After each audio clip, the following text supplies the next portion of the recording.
বিসমিল্লাহির রহমানির রহিম। নবীজি বললেন এটা কি লেখা আছে? বিসমিল্লাহ বুঝলাম না। ফেরেশতা বলে হে নবী, দুনিয়ায় যারা সব কাজের আগে বিসমিল্লাহর আমল করে আল্লাহ তাকে এই পানি কিয়ামতে খাওয়াবে। নবীজি দুনিয়ায় আসার পরে যে কোনো কাজ শুরু করার আগে তিনি বিসমিল্লাহর আমল করতেন আর মাঝে মাঝে বলতেন রব্বুল আলামিন তুমি যেন আমাকে হাউজে কাউসার থেকে বঞ্চিত করো না, কারণ আমি বিসমিল্লাহর আমল ছাড়ি না। এই যে শহীদ জিয়া তিনি সংবিধানে বিসমিল্লাহির রহমানির রহিম স্থাপন করেছিলেন, অথচ এনারা আসার পরে সেই বিসমিল্লাহটা দিয়েছে। কথা বলেন না কেন? আরে ভাই, যারা বিসমিল্লাহ বিশ্বাস করে না কিয়ামতে তারা হাউজে কাউসার পাবে। আরো জোরে বলেন পাবে।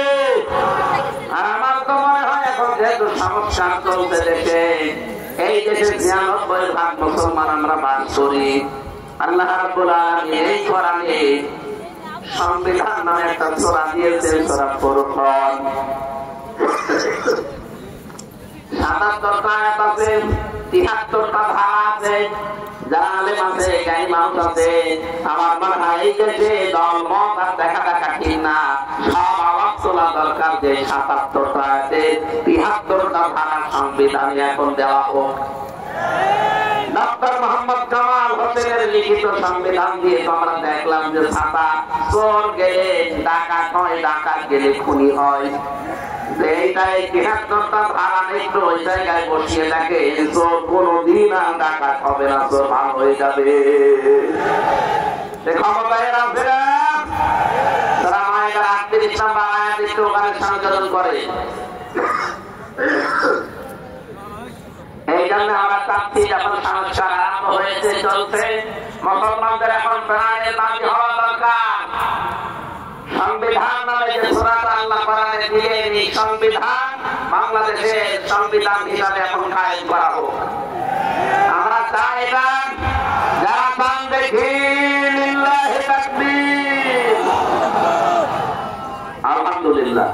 কিয়ামতের দিন এইটা যখন হাত আল্লাহ দেখাবে, আমরা সংবিধান হিসাবে এটা পেয়েছি, আমার মনে হয় হাউজে কাউসার আল্লাহ আমাদেরকেও ভাগ্যে দিয়ে দেবে। কয়েকটা শর্ত আছে এটা পাওয়ার জন্য। নারী পুরুষ যারা এসেছেন, রবের নামে নামাজ পড়তে হবে, লোক দেখানোর জন্য না, ভোট পাওয়ার জন্য না। নামাজ পড়তে হবে কার নামে?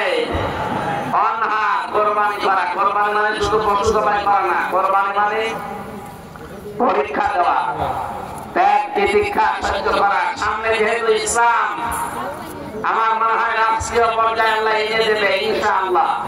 সেই হিসাবে আমাদের নাহার লাগবে, কোরবানি লাগবে। আমরা প্রস্তুত আছি না? মুসলিম যারা এই হাউজে কাউসার পাওয়া আশা আছে, তারা কষ্ট সহ্য করা লাগবে। যারা আমাদের শত্রু হবে, আল্লাহ গ্যারান্টি দিয়েছেন তারা নির্বংশ হবে। এমন যখন নির্বংশ হয়ে যাচ্ছে অনেকে, সারা দেশের একই অবস্থা, শুধু এই ফরিদপুরে না। আমি বাংলাদেশের ৬৩০টা থানা আছে, কম বেশি প্রায় সব জায়গায় আমার দ্বারা হয়ে যাচ্ছে। যেখানে যাচ্ছি দেখি জালেমদের শিকড় শেষ। শিকড় যদি কোনো জায়গায় শেষ হয়ে যায়, ওখানে আর কিছু ঘটবে না। ডাক্তার ইলিয়াস হঠাৎ করে মনে হচ্ছে শিকড় কেড়ে বসে আছে না? আমাদের মাটি ও মানুষের সন্তান উনি, হয়তো জীবনের কারণে জাহাঙ্গীরনগর বিশ্ববিদ্যালয়ে ছিলেন। এরকম একজন সুশিক্ষিত, ভদ্র, মার্জিত এবং মেধাবী মানুষ যদি দায়িত্বে আসেন, অন্তত লুটপাট হবে না। জানিয়ে দিয়েছে যদি ইসলামের দেশে আসে, প্রথম দিন থেকেই বন্ধ হবে এই দেশের চাঁদাবাজি। আমরা ওই সোনালী বাংলাদেশ দেখার অপেক্ষায় আছি। হাফেজে কোরআন যারা হয়েছিলেন ৭-৮ জন হয়ে গেছে, তাদেরকে সম্মানিত করা হবে। এখানে নামাজ হবে, খুব বেশি সময় হয়নি, ৪:৩০টায় নামাজ শুরু হয়, এখনো ১.৫ মিনিট বাকি নামাজে। তার মানে এখনো নামাজের সময় আছে। বসেন, ওনাদের কাজগুলো করে আমার রাতের বেলা ফরিদপুর শহরে আছে, নূর ফাউন্ডেশনে মাহফিল আছে। আর এই শরীরে মাহফিল করা এখন ঠিক না, তারপরও আপনাদের দোয়া চাচ্ছে যেন আল্লাহ রাত ৯টা বাজতে বাজতে আবার স্বাভাবিক করে দেন। আজকের মতো একটু শেষ করে দিলাম। আসলে হচ্ছে না, রাগারাগি না, আমার শরীরের বাইরে চলে যাচ্ছে কন্ট্রোলে।